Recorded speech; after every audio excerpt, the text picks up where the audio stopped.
안녕하세요. 반갑습니다. 오늘도 하나님 말씀으로 하루를 시작하는 모닝방에 오신 여러분들 주님의 이름으로 환영하고 축복합니다. 여러분, 하나님은 어떤 분이실까요? 사람들의 마음속에는 신에 대한 개념이 존재하는데 대부분 사람들은 신은 무서운 존재다라고 생각합니다. 신은 성질이 괴팍하고 사람을 미워하고 사람에게 벌을 내리고 싶어하는 그런 존재로 여기죠.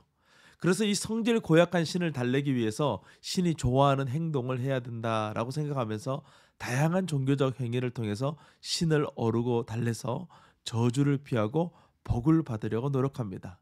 이러한 신에 대한 생각들이 하나님을 바라보는데도 작용을 하게 되는 것이죠. 그러나 성경은 하나님은 전혀 다른 분이시다라고 말씀하고 있습니다. 오늘 우리가 함께 묵상할 하나님의 말씀은 열왕기상 14장 1절에서 20절 말씀입니다. 구약 성경을 보면 하나님의 심판에 대한 말씀, 징계에 대한 말씀, 저주에 대한 말씀들이 많이 나옵니다. 이런 표현들은 우리가 가지고 있는 신에 대한 개념을 불러일으키고 하나님을 마치 내가 생각하고 있는 그 신과 동일하게 바라보도록 만드는 것이죠. 그러나 구약 성경은 신약 성경과 다른 하나님을 말씀하고 있지 않습니다. 신약 성경에서는 하나님은 사랑이시다라고 말씀하고 있는데 구약 성경에서도 하나님이 왜 사랑이신지 그것을 우리에게 알려주고 있다라는 것을 우리는 기억해야만 합니다. 오늘 말씀은 여로보암에 대한 마지막 말씀입니다. 여로보암은 북이스라엘의 왕이라는 막중한 자리를 하나님께 부여받았습니다. 하나님은 여로보암에게 다윗의 길을 따르라 라고 말씀하시면서 하나님의 말씀에 순종하고 우상을 섬기지 말라. 그러면 내가 너의 자리를 견고하게 해주겠다라고 말씀하셨지만 여로보암은 왕의 자리에 앉자마자 하나님의 말씀을 버리고 우상을 섬겼습니다. 하지만 그럼에도 불구하고 하나님은 끊임없이 여로보암이 돌아올 수 있도록 여러 가지 방법들을 계속해서 제시합니다.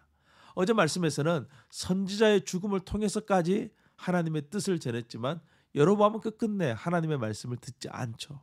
오늘 말씀에서는 여로보암의 아들의 이야기가 나옵니다. 여로보암에게 아비야라는 아들이 있었습니다. 이 아비야라는 아들의 이름이 좀 독특한데 나의 아버지는 여호와이시다. 하나님의 아들이다 라는 그런 뜻을 가지고 있어요. 이것은 신앙적인 표현입니다. 13절 말씀 보면 아비야는 하나님을 향하여 선한 뜻을 품었다. 믿음을 가졌다라고 말씀하고 있어요.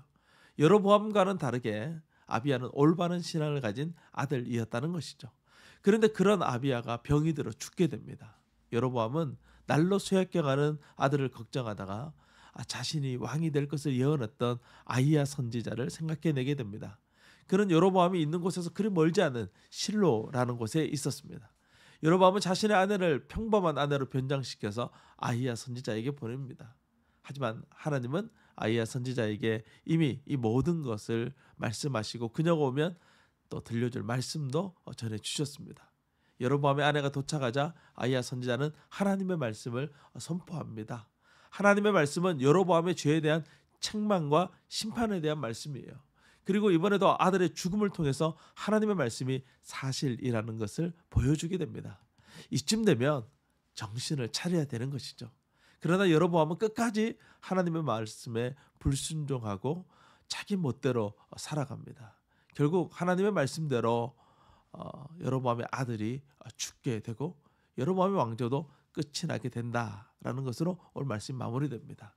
오늘 말씀에 여로보암의 아들 나답이 왕위를 잇지만 그 나답은 얼마 가지 못해서 반란이 일어나 비참한 최후를 맞이하게 됩니다.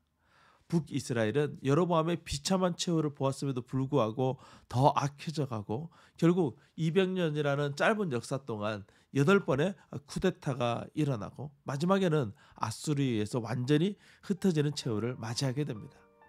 하나님께서 이러한 북이스라엘의 실패의 역사를 오늘 우리에게 들려주시는 이유 무엇일까요? 그 이유는 하나님은 오늘도 우리가 돌아오도록 계속해서 말씀하고 계시다는 것을 들려주기를 원하는 것이죠. 하나님은 사람을 미워하지 않습니다. 하나님은 사람을, 우리를, 나를 사랑하십니다. 우리가 온전한 하나님의 자녀로 세워지기를 원하십니다. 오늘 여로보암의 아들의 이름처럼 하나님의 아들 독생자 예수 그리스도를 보내서 죽게 할 만큼 우리를 사랑하신다는 것, 오늘도 그 하나님의 놀라운 사랑을 기억하면서 그 주님의 놀라운 은혜와 복을 누리는 우리 모두가 될 수 있기를 주님의 이름으로 축복합니다. 오늘도 주님과 함께 승리하세요. 샬롬.